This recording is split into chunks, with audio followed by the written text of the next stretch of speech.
Hello बच्चों, let's read the question.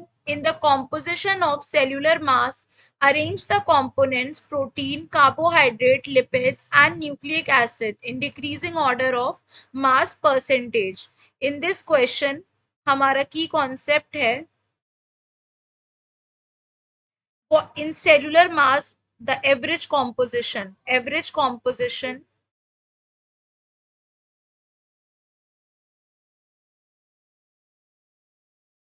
in cellular mass.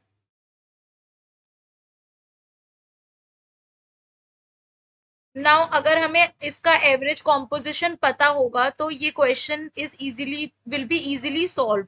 अगर हम एवरेज कॉम्पोजिशन की बात करते हैं तो वाटर का कितना होता है एवरेज कॉम्पोनेंट कॉम्पोजिशन? 70 to 90% होता है. अगर बात करते हैं प्रोटीन्स की तो प्रोटीन्स का परसेंटेज होता है हमारा 10 to 15%. If we talk about nucleic acid तो इसका जो एवरेज परसेंटेज निकलता है न्यूक्लिक एसिड का, that is 5 to 7%. If we talk about carbohydrate, average percentage जो होता है इसके कॉम्पोजिशन का, दैट इज 3%. एंड लिपिड्स की बात अगर हम करते हैं तो दैट इज 2%. आयंस बहुत ही कम अमाउंट में होते हैं, दैट इज 1%.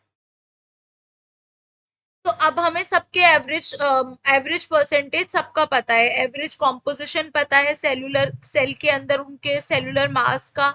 तो अब हमें बताना है कि डिक्रीजिंग ऑर्डर में मास परसेंटेज. तो यहाँ पर हम पी से डिनोट कर रहे हैं प्रोटीन को. पी से कर दिया है हमने प्रोटीन को.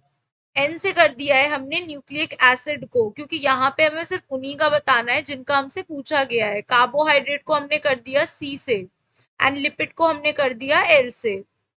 तो सबसे ज्यादा जो है that that is of protein, क्योंकि प्रोटीन का सबसे ज्यादा आ रहा है. दैट इज, अगर हम बात करते हैं तो सबसे ज्यादा किसका हो जाएगा? प्रोटीन का. उसके बाद है हमारा nucleic acid, then carbohydrate and then lipid. तो हमारा ऑप्शन क्या होगा? P N C L. P सबसे ज्यादा होगा, इन तीनों में है. एन है उसके बाद, इन दो में है.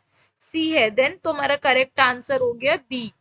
Therefore, B is the right answer. Hope you guys understand. Thank you.